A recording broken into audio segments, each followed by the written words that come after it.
이규의 부형청죄. 사류촌을 떠난 이규와 연청은 형문진 근처에 이르렀다. 양산박 수호체까지는 아직도 7, 80리나 남았는데 해는 벌써 서산에 기울고 있었다. 이규가 어느 커다란 장원 앞에 가서 대문을 두드리자 연청이 말렸다.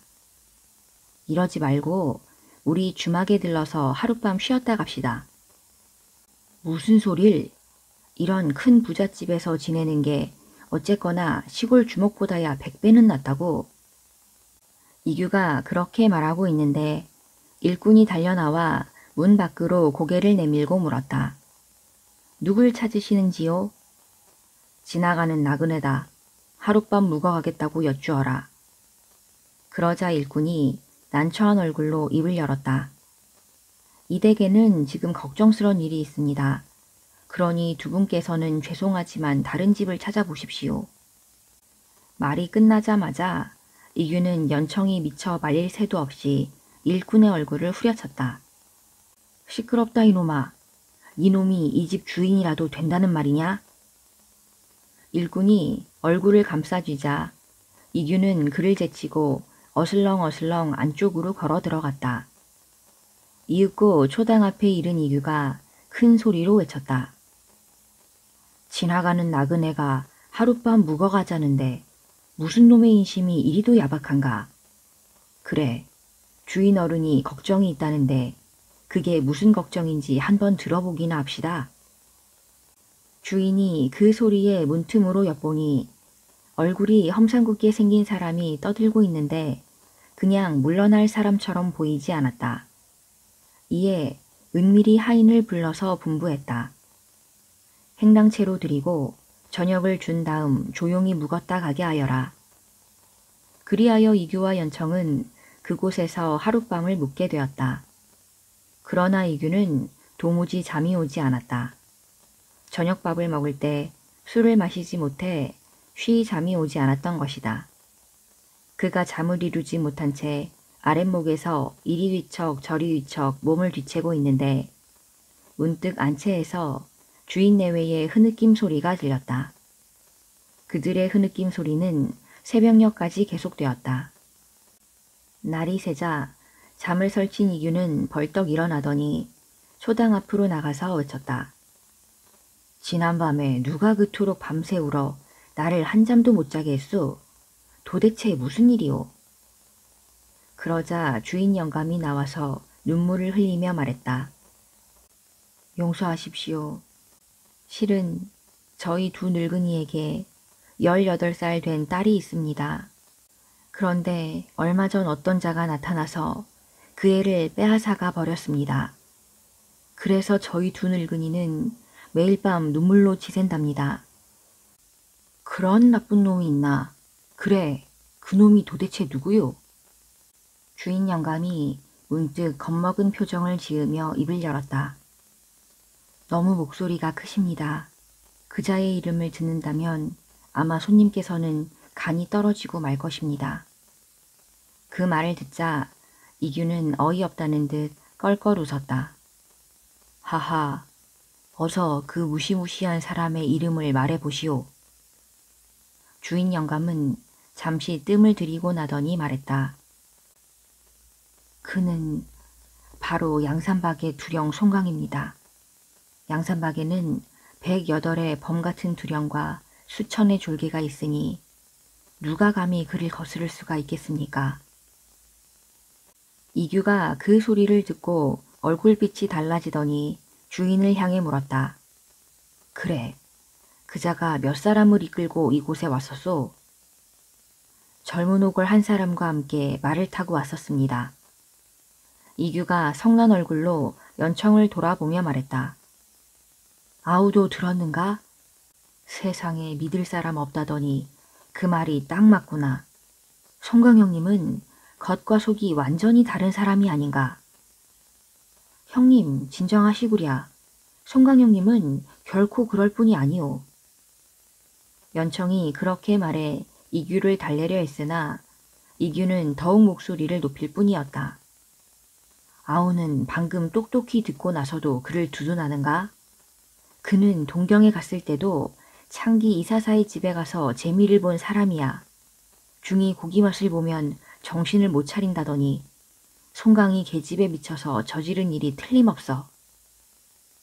이규는 송강이 동경에서 이사사와 술을 마신 걸 아직도 마땅치 않게 여기고 있는 듯 그렇게 몰아붙였다. 연청은 이규의 서슬에 질려서 아무 말도 하지 못했다. 이규가 주인 영감에게 다짐하듯 말했다. 사실대로 말하건대 나는 바로 양산박의 흑선풍 이규이고 이 사람은 낭자 연청이요. 송강이 저지른 일이 확실하다니 내가 딸을 찾아다 주겠소. 어서 아침밥이나 내오시구랴. 빨리 먹고 떠나야겠소. 이규와 연청이 양산박에 돌아가 딸을 찾아준다고 하자 주인 영감은 허리를 굽혀 고마움을 나타내고 일꾼에게 시켜 밥상을 내오게 했다. 이규는 밥을 배불리 먹자마자 연청과 더불어 양산박을 향해 달렸다. 충의당 앞으로 가자 그들을 본 송강이 반갑게 물었다. 이보게 아우들, 자네들은 어느 길로 왔나? 이렇게 늦은 걸 보니 길을 많이 돌아왔나 보군. 그러자 이규는 그 물음엔 대답도 하지 않은 채 대뜸 달려들어서 도끼로 횡안기부터 찢어 넘겼다. 그러고 나서 세천행도라는 네 글자가 쓰인 누런빛 깃발을 박박 찢어버렸다. 여러 두령들이 깜짝 놀라 바라보는데 송강이 꾸짖었다. 내 이놈 이규야, 무슨 짓이냐? 이규는 대꾸도 않은 채 도끼를 들고 다짜고짜 충의당 위로 뛰어올라 송강에게 덤벼들었다. 그러자 관승, 임충, 진명, 호연작, 동평 등 5호장이 황급히 그의 앞을 가로막고 쌍도끼를 빼앗은 다음 충의당 아래로 끌어내렸다. 송강이 크게 노하여 꾸짖었다. 내 이놈 이규야, 보자 하니까 이제는 못하는 짓이 없구나. 내게 무슨 허물이 있는지 어서 말해보아라. 이규가 분을 가누지 못한 나머지 아무 말도 하지 못한 채 씩씩거리자 연청이 대신 앞으로 나서며 말했다. 형님, 제가 말씀드리겠습니다. 저희들은 산채로 돌아오던 중 형문진 근처에서 한 장원에 묵게 되었습니다.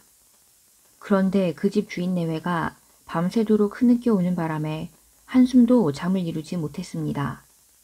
날이 밝자 주인 영감에게 사연을 물은즉 양산박의 두령인 송강이 어떤 젊은 옥을 한 사람과 함께 와서 딸을 빼앗아 갔다는 것이었습니다. 그래서 이규영이 저토록 화가 난 것입니다. 저는 송강 형님은 결코 그럴 뿐이 아니라고 말했으나 이규영님은 제 말을 믿지 않았습니다.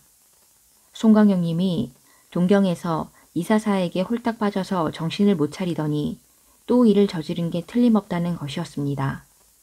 그래서 저렇게 소동을 부리는 것입니다.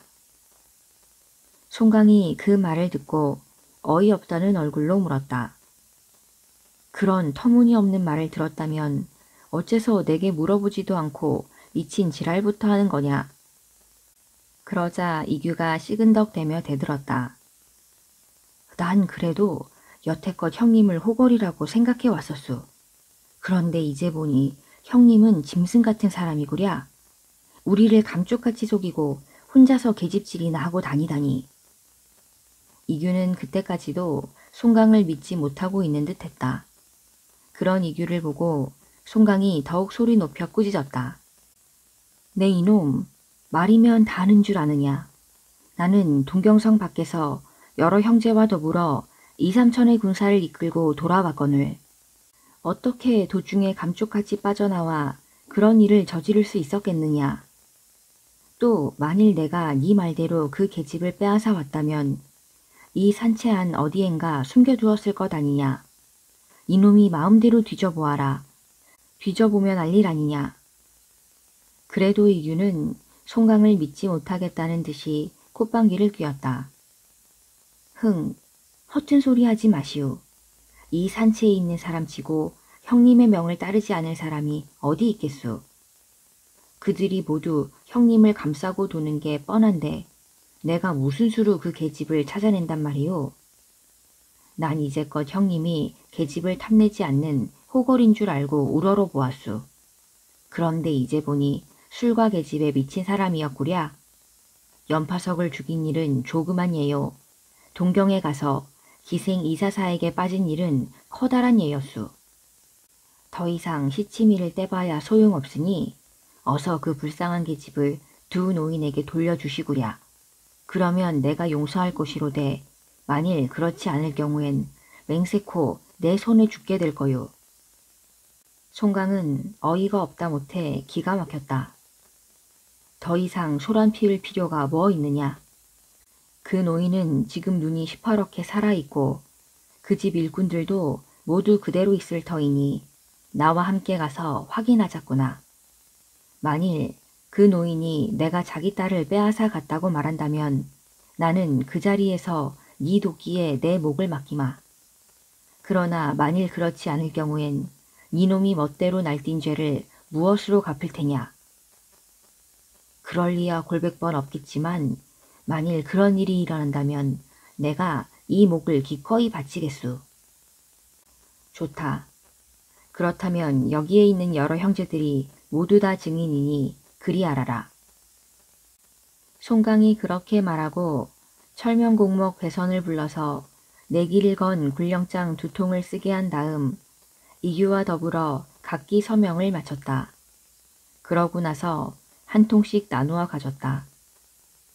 그때 계집을 뺏으러 함께 간 사내는 바로 시진일 것이요. 이규가 문득 생각난 듯 시진까지 끌어들였다. 그러자 시진이 입맛을 쩝쩝 다시다 입을 열었다. 그럼 나도 함께 가겠네.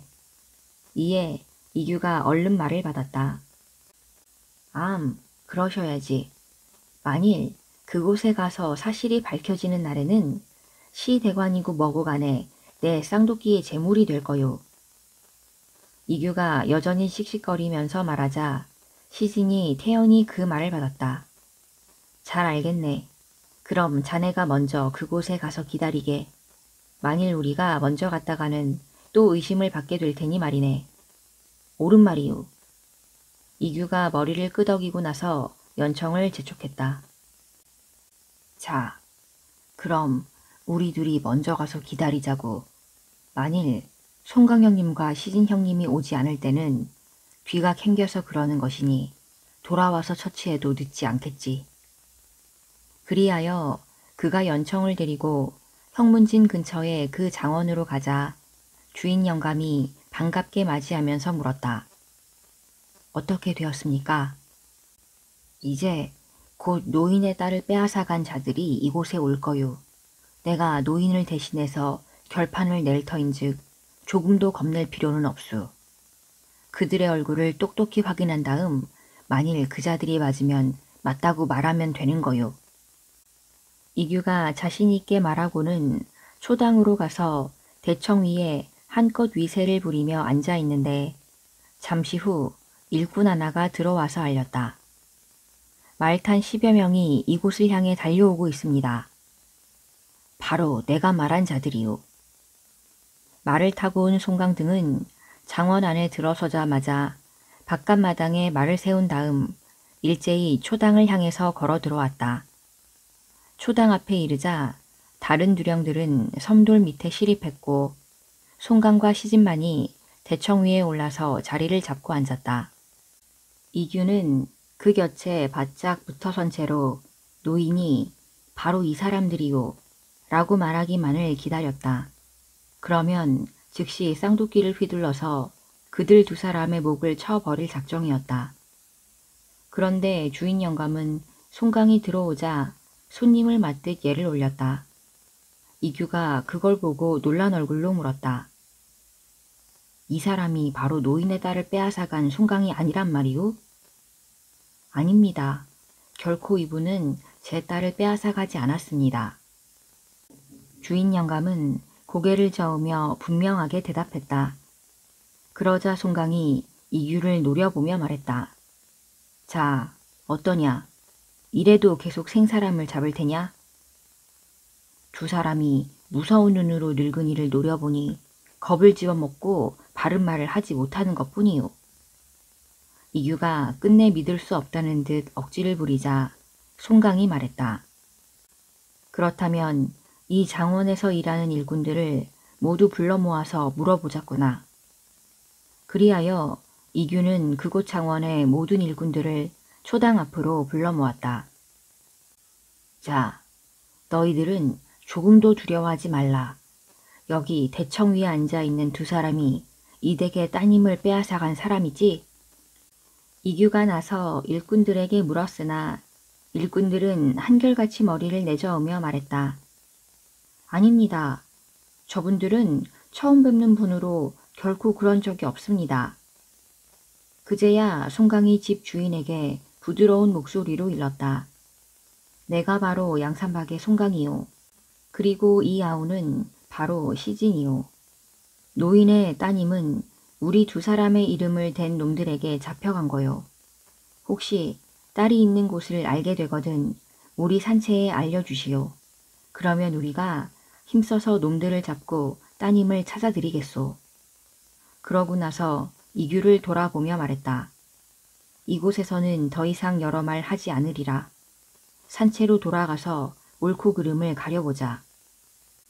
송강과 시진은 말 위에 오르더니 함께 온 두령들을 이끌고 산채로 돌아갔다. 송강을 뒤따라 산채로 돌아가던 연청이 이규에게 가만히 물었다. 형, 이제 어쩔 작정이요? 내가 성격이 급한 탓에 큰 잘못을 저질렀구나. 어쩌긴 어쩌겠느냐. 이왕 일이 이렇게 된 바에야 약속대로 목을 바치는 수밖에 없지. 내가 내 목을 베어줄 테니 자네가 대신해서 송광령님께 갖다 드리게. 그만한 일로 죽을 것까지 있겠소? 부형 청죄, 즉 몽둥이를 가지고 가서 용서를 빈다라는 말이 있지 않소? 그게 무슨 말인가? 이규가 귀가 솔깃한지 다그쳐 물었다. 연청이 자세히 그 뜻을 밝혀주었다. 우선 웃옷을 벗은 다음 등나무 덩굴로 온 몸을 결박하고 나서 등에 몽둥이를 잔뜩 쥐고 충의당 앞에 엎드려 절을 올리고는 잘못을 비는 겁니다. 형님, 이놈이 죽을 죄를 지었습니다. 부디 이놈을 마음껏 때려주십시오. 하고 말입니다. 그러면 송광령님께서 차마 벌을 내리시지 못할 것입니다. 이규가 그 말을 듣고 잠시 생각하더니 고개를 저으며 말했다. 물론 그것도 좋겠지만 다른 사람들의 비웃음을 살까봐 그것이 걱정이로구나. 차라리 이 목을 댕공 잘라서 바치는 것이 시원할 거야. 산채 안의 사람들은 모두 다 한 형제간인데 어느 누가 비웃는단 말이오. 그런 일은 결코 없을 테니 부디 이 아우의 말을 들으시오. 연청이 그렇게 달래자 이규도 그 말에 따랐다. 산채로 돌아간 이규가 몽둥이를 쥐고 충의당 앞에 꿇어앉자 송강이 손가락질하면서 꾸짖었다. 이 검둥이 놈아, 네 놈은 어찌하여 몽둥이를 쥐고 왔느냐? 그렇게 용서를 빈다고 될 줄 알았더냐? 이규가 기어들어가는 목소리로 용서를 빌었다. 형님, 이놈이 그만 눈이 뒤집혀 죽을 죄를 지었수. 부디 이놈을 마음껏 때려주시구랴. 그러나 송강은 여전히 엄한 목소리로 꾸짖을 뿐이었다. 니놈은 목을 바치기로 하고 굴령장까지 써두지 않았느냐.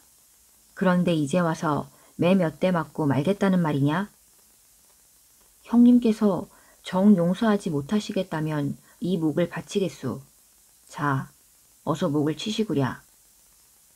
그때 여러 두령들이 나서서 이규를 대신하여 용서를 빌었다. 형님, 이규가 잠시 생각을 잘못해 그리 된 것이니 부디 그 죄를 용서하여 주십시오. 여러 두령들이 간곡히 빌자 송강이 마지못한 듯 입을 열었다. 내가 저놈을 용서할 수 있는 길은 단 한 가지뿐이요. 그것이 무엇입니까? 저놈에게 가짜 송강을 잡은 다음 그가 빼앗아간 딸을 찾아서 돌려주라고 하시오. 그래야만 내가 저놈을 용서할 것이오. 그러자 이규가 갑자기 벌떡 일어나며 큰 소리로 외쳤다. 제가 맹세코 그놈을 도간에 든 쥐를 잡듯이 사로잡아서 죽여버리겠습니다. 당장이라도 달려갈 듯이 덤비는 이규에게 송강이 일러주었다. 내가 듣건대 놈들은 두 사람인 것으로 알고 있다. 이놈 혼자서 어찌 그 두 놈을 감당해내겠느냐. 그러니 이번에도 다시 연청을 데리고 가도록 해라. 연청도 기쁜 얼굴로 그 말을 받았다. 형님, 바로 제가 바라던 바입니다. 그러고는 곧장 자기 방으로 가서 짧은 활과 눈썹끝 높이의 봉을 챙긴 다음 이규의 뒤를 따랐다. 노인의 장원에 도착한 연청은 노인에게 물었다. 어르신, 놈들에 대해서 아시는 대로 자세히 말씀해 주십시오. 해질녘에 왔다가 한밤중에 가버렸으니 그들이 사는 곳이 어딘지 도무지 알 수가 없습니다. 그렇다고 감히 뒤따라가서 살필 수도 없는 일이었죠. 자기가 송강이라고 말한 자는 키가 작고 깡 말랐으며 얼굴은 비교적 검은 편이었습니다. 그리고 함께 온 자는 키가 크고 억세 보였는데 두 사람 다 수염이 짧고 눈이 큰 편이었습니다. 제가 알고 있는 것이라곤 오직 이 정도뿐입니다. 연청이 그 말을 듣고 다짐하듯 말했다. 영감님, 안심하십시오. 송강형님께서 우리 두 사람에게 그자를 잡고 따님을 찾아서 돌려드리라는 장령을 내리셨습니다. 그러니 우리가 어떻게 해서든 따님을 찾아드리겠습니다. 그렇게만 된다면 오죽이나 좋겠습니까? 그리하여 이규와 연청은 마른 음식을 마련하여 보침을 싼 다음 가짜 송강과 그 줄개를 찾아 나섰다. 그들은 우선 북쪽으로 가보았다. 그러나 그곳은 메마르고 거친 들판일 뿐 사람이라고는 살고 있지 않았다. 이틀 동안을 찾아 헤맸지만 아무도 발견할 수 없었다. 점점 초조해진 그들은 이번에는 서쪽으로 가서 찾아다녔지만 역시 또 허탕이었다. 그날 밤 그들은 어느 산기슭에 오래된 사당 안에서 묵게 되었다. 이규는 며칠 동안 헤매고 다녔으나 그들을 찾지 못해 우라가 치밀어 잠이 오지 않았다. 이리 뒤척 저리 뒤척 몸을 뒤척이고 있는데 문 밖에서 사람의 발자국 소리가 들렸다. 벌떡 몸을 일으킨 이규는 문틈으로 밖을 내다보았다. 한 사내가 박도를 손에 쥔 채 사당 앞을 지나 산 밑으로 내려가고 있었다. 수상한 낌새를 느낀 이규는 사당문을 열고 나가 그 사내의 뒤를 밟기 시작했다. 이규가 문을 여는 소리에 잠이 깬 연청이 뒤따라와서 속삭였다. 형, 저놈을 뒤쫓다간 끝이 없겠소. 내게 좋은 수가 있소. 그러고 나서 그는 짧은 활을 꺼내더니 거기에다 화살 한 개를 매겼다. 다음 순간 그의 손을 떠난 화살은 보기 좋게 날아가 사내의 오른쪽 다리에 꽂혔다. 사내가 고꾸라지자 이규가 달려가서 그의 멱살을 움켜쥐고 울려댔다. 네 이놈, 죽기 싫거든 바른 대로 말해라. 빼앗아간 영감의 딸을 어떻게 하였느냐. 그러자 사내가 고개를 저으며 말했다. 장사님, 저는 모르는 일입니다. 빼앗아간 영감의 딸이라니요. 저는 고작 이 부근에서 길 가는 나그네의 짐이나 터는 좀떠적일 뿐입니다. 어찌 감히 남의 집 딸을 빼앗겠습니까? 제발 그런 엄청난 말씀은 하지 말아 주십시오. 그러나 이규는 믿지 못하겠다는 듯 대뜸 사내를 꼼짝 못하게 꽁꽁 묶더니 도끼를 들었다. 네 이놈, 바른 대로 말하지 않으면 스무토막을 내어버리겠다. 사내는 도끼를 보더니 얼굴이 흑빛으로 변했다. 장사님, 제발 저를 풀어주십시오. 그러면 제가 아는 대로 말씀드리겠습니다. 그러자 연청이 한껏 부드러운 목소리로 그 사내를 달랬다. 자, 아프지? 내가 화살을 뽑아주마. 연청은 사내의 다리에서 화살을 뽑고 난 다음 포박을 풀어주면서 말했다. 그럼 이제 말해보아라.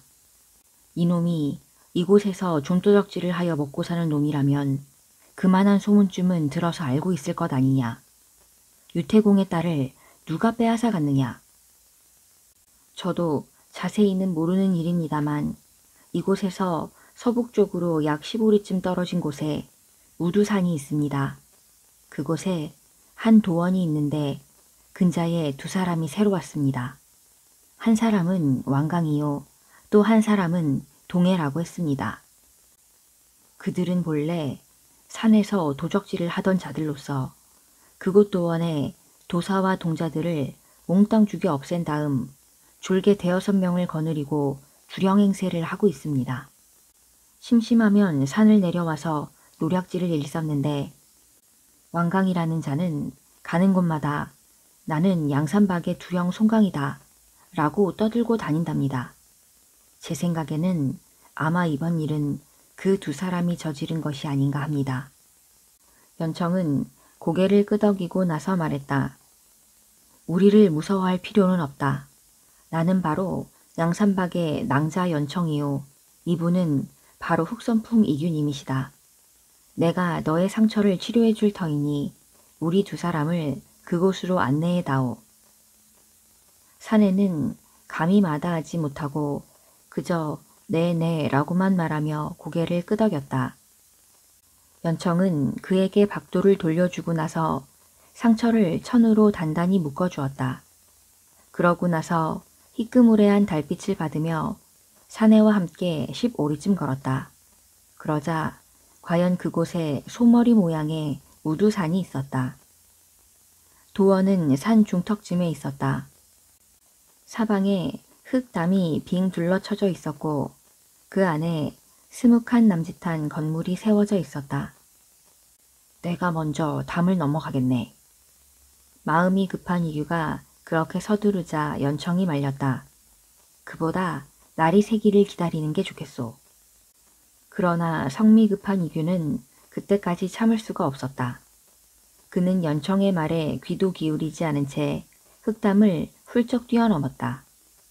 그러자 안쪽에서 누구냐 하는 고함 소리와 함께 한 사내가 박도를 들고 뛰어나왔다. 이규는 쌍도끼를 빼어들고 그 사내를 향해 덤벼들었다. 연청은 혹시 일이 잘못될 것을 염려하여 한 손에 봉을 움켜쥔 채 자신도 재빨리 흙담을 뛰어넘었다. 그때 그들을 그곳까지 안내해온 사내는 화살 맞은 상처도 아랑곳하지 않고 재빨리 산 밑으로 달아났다.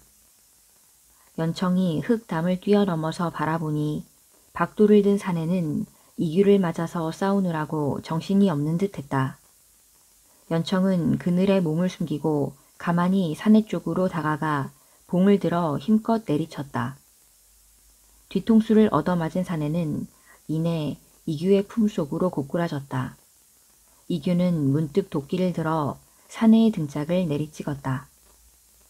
그런데 그때까지도 집안에서는 아무도 뛰쳐나오는 사람이 없었다. 연청이 이규에게 가만히 속삭였다. 아마 놈들은 뒷문을 통해 달아날 것이오. 제가 뒷문을 맡을 테니 형님은 어서 앞문을 맡으시오.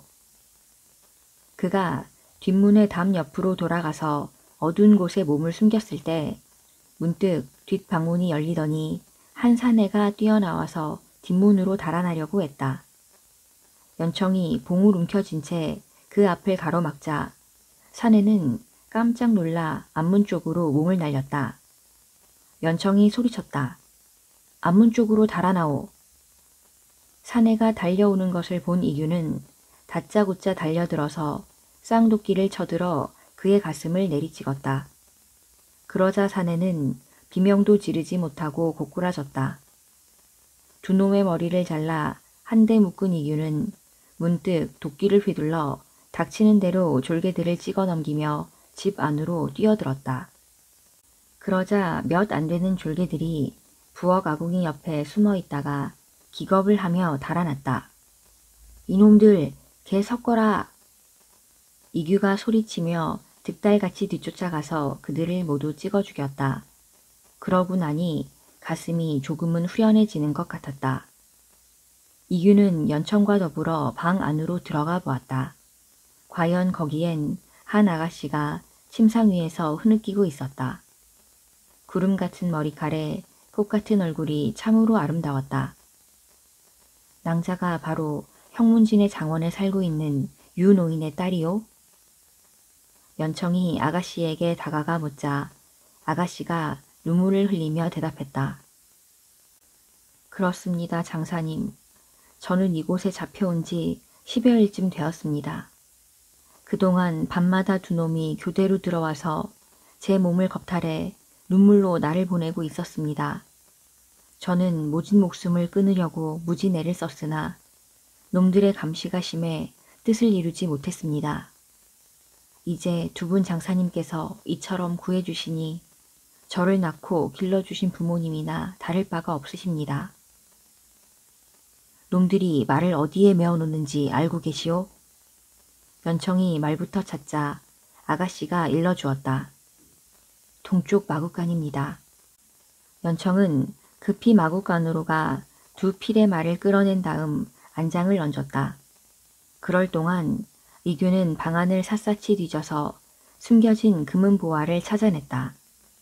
그들은 한 필의 말에는 아가씨를 태웠고 또 한 필의 말에는 금은 보화와 잘라둔 두 놈의 머리를 실었다. 그러고 나서 사방의 추녀 끝에 불을 질렀다. 불길이 순식간에 하늘을 뒤덮는데 타오르는 도원을 뒤로 한 채 그들은 두 필의 말을 끌고 우두산을 떠났다.